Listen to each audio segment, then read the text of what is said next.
Puffy, Puff Daddy, Diddy, Brother Love, the Booty Warrior, whatever you want to call him, is one of the biggest names in music. The rapper and mogul was adored by the black community in the 90s and early 2000s. You would see him in the company of fellow rappers, models, and other members of elite Hollywood. Diddy had the facade of black man that made it big, an inspirational figure for others. He was seen as a beacon of hope. Let's be real, Diddy's a musical genius, a great talk rapper, but I was never impressed, as he was a walking contradiction. Example, he loved speaking on black excellence, meanwhile his artists were struggling and dropping like flies without a dime to their names, exploiting aspiring black talent for a check on TV. Diddy always talked that good shit, meanwhile an aura of chaotic energy revolved around him. I've made a couple of videos about Dirty Diddy, and I don't want to repeat myself too much in this one, so for this video, let's focus on his 69 God behaviors, overall downfall leading up to more recent events that includes former collaborator /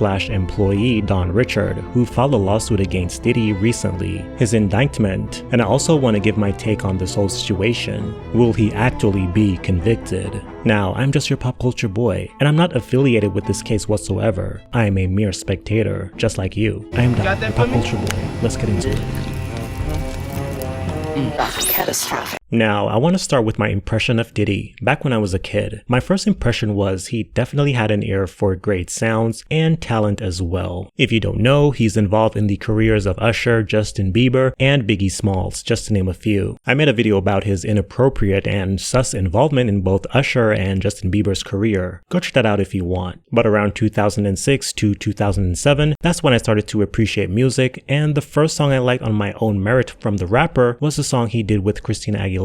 Anyway, although he made music in all regards, including being a performing artist, it was obvious he was a way better businessman. And I'm saying businessman with air quotations, because in later years, we all found out he was really just the face of a lot of his brands. But yeah, he had the reputation of being a boss, but he was really an asshole to others in the workspace. And we all saw this on Making the Band. Another impression I had, and I know I'm not the only one that had this view, he seemed untouchable. And this was the 2000s, back when RPC Kelly got off his case of child P, despite that tape going around with what was believed to be an underage girl. The tape where he was on her, and after that he went on to what? Release hits, and no one gave a damn. But everyone knew R. Kelly liked little kids. In the 2000s, celebrities had so much power and control, and Diddy was no exception. But all that started to change in the 2010s. More specifically, after Diddy was sued by his ex-girlfriend Cassie in 2023, which opened the floodgates. Right now, Diddy has been sued so many times, and I'm here for it because he's a walking agent of chaos in my opinion, and he's been getting sued for years since the 90s for included but not limited to battery, intimidation, and other acts of violence. But in recent times, we started to see the rapper get entangled in these sexual harassment lawsuits. Before I get into some of those lawsuits that exposed him as not just a party man, because back in the day, all we hear was that, oh, Diddy always throw these extravagant parties, and oh, Diddy is a playboy. But with these new lawsuits, it's exposing him as a sexual deviant, a 69 God. But before we get into those acts, let's first go back to December 1999 at the club shooting in Manhattan, New York, where a woman named Natanya Rubin was shot in her face during a dispute that involved Diddy, his then prodigy rapper Shine, and then girlfriend Jennifer Lopez. Now, this was a huge case, but interestingly, Natanya was not mentioned in the reports of the media, although she testified that she saw Diddy pulled out the weapon and shot her. She also testified seeing muzzle flashes and then feeling a flaming hot sledgehammer had hit me in the face. But in a turn of events, J-Lo, who testified as a witness, said Shine shot the firearm instead. Again, we didn't really hear much about Natanya until the late 2010s as she started to tell her story and accusing the rapper for shooting her in the face. Apparently, Natanya Rubin still has the bullet fragments in her face, and maybe that's why Diddy was in charge, as forensic ballistics should have been applied. But again, the witness said she saw Shine fire the weapon, resulting with Shine getting 10 years in prison and deportation after he was released in 2009. It's an extremely interesting situation, but if Diddy is the one that's responsible and they can prove it, I think it would be appropriate for the case to be reopened. In an interview, Natanya said she would be willing to have the fragments removed to prove Diddy shot her. Natanya Rubin joins us once again now. Natanya, we appreciate your time again. First of all, I want to know your reaction to these people now around Diddy who are coming out in support of him, saying that he was so sure of his innocence and that that's the reason he didn't take a plea deal in the case that you were involved in where you got shot. So first and foremost, Brian, thank you for having me back on. And I give very little credibility to what they're saying because while everyone else is Monday morning quarterbacking, I am the survivor. And it is my assertion wholeheartedly that Mr. Combs was inappropriately charged originally. His charges should have mirrored that of Mr. Jamal Shine Barrow. He should have been charged with attempted murder, reckless endangerment, criminal possession of a weapon, and firing that weapon in an open environment. And you bring up Shine. One of the questions that I've gotten several times since the last time we spoke to you is that people want to know whether you believe that Shine was convicted of a crime he didn't commit because he is the one who ultimately... Absolutely not. Jamal Shine Barrow admitted on the Combat Jack podcast back in the days, rest in peace to Combat Jack, he admitted that he fired his gun and shot Julius Jones in the shoulder. Mr. Combs did not have accountability for what he did. I physically, who better to tell you what happened than the person who got shot smack dab in between my eyes, to have a doctor remove a part of the 9mm bullet in my face so that they can use it as evidence if need be for this trial. And it may cost me my life. You would be willing to do that now? I'm willing to do it. Oh my gosh. So what do they have to say to that? Yeah. Okay. I have 9 bullets. I'm sure I can spare one. Lil Rod, a music producer that has credits on Diddy's last album, the Love album Off the Grid, filed a $30 million lawsuit against the rapper back in February, accusing Diddy of horrific crimes, claiming in his suit that Diddy repeatedly groped him, forced him to participate in sex acts with sex workers, and secretly drugged him while working on Diddy's Love album from 2022 to 2023. He also accused Diddy of engaging in sex trafficking and covering up a shooting. The producer stated that Diddy told him that he was responsible for the 1999 club shooting I mentioned earlier, where Natanya Rubin was shot in her face. According to The Hollywood Reporter, Lil Rod spoke out against the disgraced rapper and mogul after a motion to dismiss was filed by Diddy's legal team. The article reads, as a motion to dismiss Rodney Lil Rod Jones' bombshell lawsuit against the rapper and fashion mogul Sean Diddy Combs has resurfaced the case in courts and media. The upstart producer accusing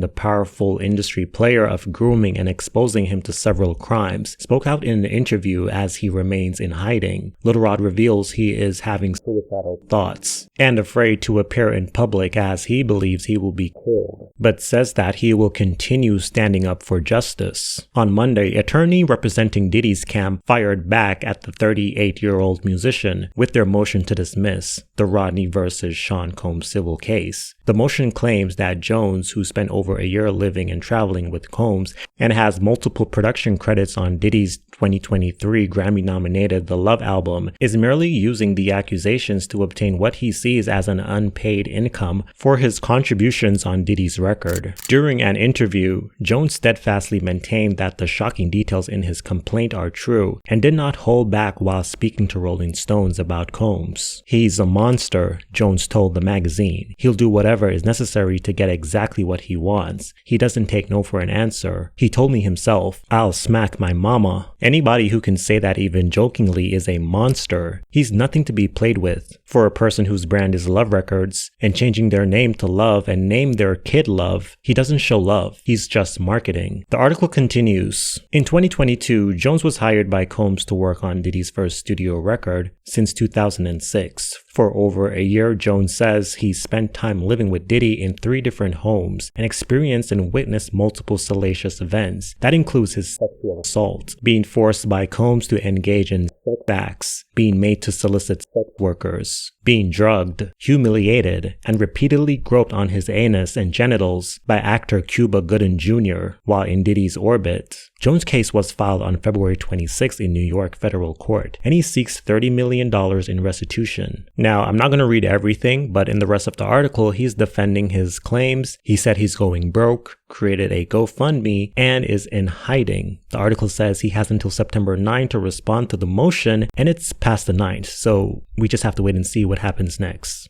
Don. Surprisingly, Don Richard has filed a lawsuit against Diddy. Now, just a little backstory on Don. Don has been in the industry since the 2000s. Don was introduced to us on the third iteration of Making the Band, where she earned her spot as a member of the girl group Danity Kane. Danity Kane produced hits such as Damage, Showstopper, and Ride For You. Danity Kane had a successful career, but a short one unfortunately. Past Danity Kane's prime, the group has been in shambles. Members leaving, fighting, and other complicated issues. Don also has a solo career releasing bodies of work since 2012. In this Diddy takedown saga, Don Richard always stood with Diddy. She never slandered him and had his back in interviews. And now in a shocking twist, Don is the latest person to file a lawsuit against the rapper. Don sues for sexual assault and inhumane treatment in her suit. Her lawsuit also alleges that Combs subjected her to verbal abuse, calling contestants fat, ugly, bitches and hoes, and forced her to work for 48 hours straight. As a result of overworking, the singer says she lost a substantial amount of weight, becoming dehydrated and developed rashes, accusing Diddy of sexual assault and inhumane treatment, and also claiming she witnessed him physical abuse his ex Cassie multiple times. According to Page 6, the Showstopper singer, 41, alleges she saw Diddy's ex, Kim Porter, leaving a studio crying with apparent bruises all over her face in 2005. 4 years later, Richard claims she witnessed the Revolt TV founder, who was allegedly high on drugs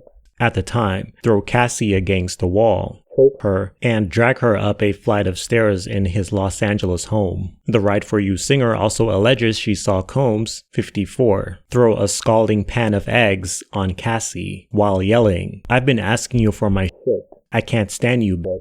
You never do it right." Richard additionally claims she saw the dad of 7 punch Cassie in the face and attempt to strangle her with his bare hands inside his LA mansion. When Richard and her Dirty Money bandmate, Kalina Harper, tried to support Cassie and urge her to leave Combs, he allegedly threatened them, saying, "Y'all bitches don't get in my relationship. Just make money and shut the fuck up." And, "You bitches want to die today?" According to the lawsuit. Between 2009 to 2011, Richard alleges Combs sexually assaulted her numerous times by touching her near her breast and butt while she was dressing in a changing room. Mr. Combs frequently smacked Miss Richards' bare buttocks and often commented on her body, noting that although she was too skinny, the lawsuit reads, Richard further claims she witnessed Combs and several other male gangbanging his former female assistant at a hotel pool in Glasgow. The article ends with, "She is seeking compensatory damages, a money judgment for mental pain, anguish, and emotional distress, punitive and exemplary damages, and for him, Diddy, to cover her attorney fees." When asked for comment on the latest lawsuit, Combs' attorney Eric Wolf told Page 6 that he is shocked and disappointed.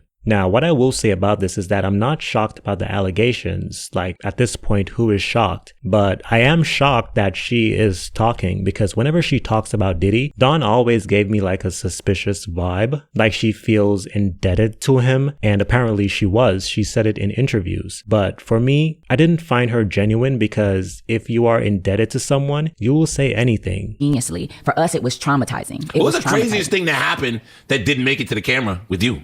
Okay. So, I was signed to this group here called Yeah Brother Records. Yes. Yeah. And they were the worst people ever. And I don't care if this is not. And I did not, I didn't know when Puff found out that I was still signed. I didn't know he wanted me. I just knew he was like, "You're signed and that's illegal from the contract, so you going home." And every day after we would do a thing, he would bring me in and be like, "I don't know what's going on, but they won't let you go. Are you having sex with these guys? Like, what's going on with this?" And he'd be like, "You're not even worth it. You going home." And I would go to my room and I would be waiting for them to send, and the next day I wouldn't get sent home. And he would do it every day, and I would literally be so stressed out. Like I was so skinny. My dad was stressed out because from what I heard, they were calling my dad, like, "How do we get them out of this?" So they were asking Puff for a lot of money. Right. To get me out of the contract. I didn't know any of this was going on. I just know he got me in and he kept telling me, "I'm gonna send you home." And he did that. Did you want to punch him in the face? No, because he did other things that were crazy that made me want to punch him. Like bringing us in a room and saying, you're ugly, like you got to fix your face. Like wild stuff. Like Puff was but he was preparing us for what the industry would be. But if we would have done what we did in this time, Puff would have been crucified. Because you can't talk to women now. Like the levels of what he was saying was like, it was aggressive. It was really aggressive. It was crazy. And then the last day, when I was about to pick the band, he made me change 12 times. And I didn't know why. Because I just knew I was going home. There would be no way that I didn't think he would buy a contract. I didn't know what was going on. And the reason why he was making me change is because he was going to pick me that whole time. But he made me feel like shit and be stressed out because he wanted to see if I would be off my game. If it would change me in any way. Then he would be like, she's not worth it. I had no clue. I just thought he was like, trash. He was trying to make you force your way out. Right. And I just never... And you didn't fold. No, I had no choice. I mean, when the last time anybody from New Orleans was ever had an opportunity, all I kept thinking was like, we don't get shots like this. So I just kept like going hard. Yeah, I just kept going every day until he couldn't cut me. And then you didn't tell Puffy, come to the Ninth Ward. No, and then you gonna understand why I'm good. But I knew after. I realized after that he was rooting for it. But it was at a cost, and I didn't know that, and I had no clue. I never knew who was going to make the band, but I knew that he was playing with me, and I thought that it was because it was good for the show, because they filmed it all. They just never showed it. They filmed all. Yeah, I thought he was manipulating me because I was going to be the story of that trash girl that got signed that played us. Like I thought I was going to be a part of the script. So I never knew that whole time he knew the band. Like he knew what the band was going to be. I never knew that until after. I'm sure he had it in his head. He just had to make. He had a plan. Yeah. He had a plan. I just didn't know that I was a part of it. So that's what we say. You have a plan, then there's the plan. Yeah, come on. Yeah, that's very true. So that's kind of how it went. But nobody ever knew. It never showed. They never aired it. And so like people never knew that whole time he had bought me out of that contract. He bought that contract out and kept me for Danny Kane. But then I was like, I owed him after that. Diddy destroyed Danny D. Kane, kept Dawn, started a new group with her, and I'm not saying I don't believe her, nor am I saying I believe her neither. But I'm just watching how it plays out, because a lot of times we get emotionally and spiritually invested in these things when it's really not my place to be that invested. I'm not a part of a grand jury or a judge, but if what she alleges is true, then Dirty Diddy should pay. He settled with Cassie expeditiously, so he should do the same with Don, but I'm sure he has a lot more on his plate right now. Now on to the indictment. I'm not gonna lie, I never thought this day would come. Look at us. Look at us. Huh? Who would have thought? Not me. This man has been doing fucked up things since the 90s, and people had been talking about him being a deviant and a terrible person for a very long time. Celebrities and powerful individuals have always gotten away scot-free because they had money and status. Look at the Jeffrey mofo. He was out here being a deviant, a demon. And because he was extremely rich, he could pay his way out of anything for years. But it did eventually caught up to him. And that's what's happening right now to Diddy. And it is satisfying. In the wake of his indictment on September 16, 2024. And this is a criminal case, not a civil suit. So he's looking at serious time, possibly life if convicted. Dirty Diddy was hit with 3 counts. 1. Racketeering conspiracy. 2. Sex trafficking. And 3. Transportation to engage in prostitution. Holmes threatened and coerced victims to get them to participate in the freak-offs. He used the embarrassing and sensitive recordings he made of the freak-offs as collateral against the victims. And the indictment alleges that he maintained control over the victims in several ways, including by giving them drugs, by giving and threatening to take away financial support or housing, by promising them career opportunities, by monitoring their whereabouts, and even by dictating their physical appearance. Because of all of this, the indictment alleges that the victims did not believe they could refuse Combs without risking their security or facing more abuse. The indictment also alleges other acts of violence undertaken by Combs and others, including violence against witnesses to his abuse, kidnapping, and arson. The indictment alleges that on more than one occasion, Combs carried or brandished firearms to intimidate and threaten victims and witnesses. Now, Combs did not do this all on his own. As I mentioned, Combs has been charged with RICO conspiracy. He used his business and employees of that business and other close associates to get his way. Those individuals allegedly included high-ranking supervisors in the business, personal assistants, security staff, and household staff. The indictment alleges that those individuals facilitated the freak-offs. They booked the hotel rooms and stocked them with the supplies, including drugs, baby oil, personal lubricant, extra linens, and lighting. When the hotel rooms got damaged, they helped clean it up. They arranged for victims and commercial sex workers to travel for the freak-offs, and they delivered large quantities of cash to Combs to pay for the commercial sex workers. The indictment also alleges that they helped Combs cover up his crimes. During the March 2016 incident at the LA hotel that I mentioned earlier, a member of the hotel security staff intervened, and Combs attempted to bribe the staff member with a stack of cash to make sure that what happened was kept quiet. And as the indictment alleges, in late 2023, after public allegations were made about Combs' crimes, he and others pressured witnesses and victims to stay silent, including by making phone calls to witnesses and victims and giving them a false narrative of what they had experienced. And as alleged, Combs used others to help conceal his abuse by monitoring and preventing victims from leaving a location in order to hide their injuries, or by locating and contacting a victim who had attempted to flee. As part of this investigation, in March of this year, special agents from HSI executed search warrants at Combs' residences in Miami and Los Angeles. They also executed a warrant for Combs' electronic devices. During those searches, agents seized evidence of the crimes charged in this indictment. They seized firearms and ammunition, including 3 defaced AR-15s and a large capacity drum magazine. They also seized evidence of the freak-offs, electronic devices that contain images and videos of the freak-offs with multiple victims. And they seized cases and cases of the kinds of personal lubricant and baby oil that Combs' staff allegedly used to stock hotel rooms for the freak-offs, more than 1,000 bottles altogether. Here are some of the items that we recovered during the searches.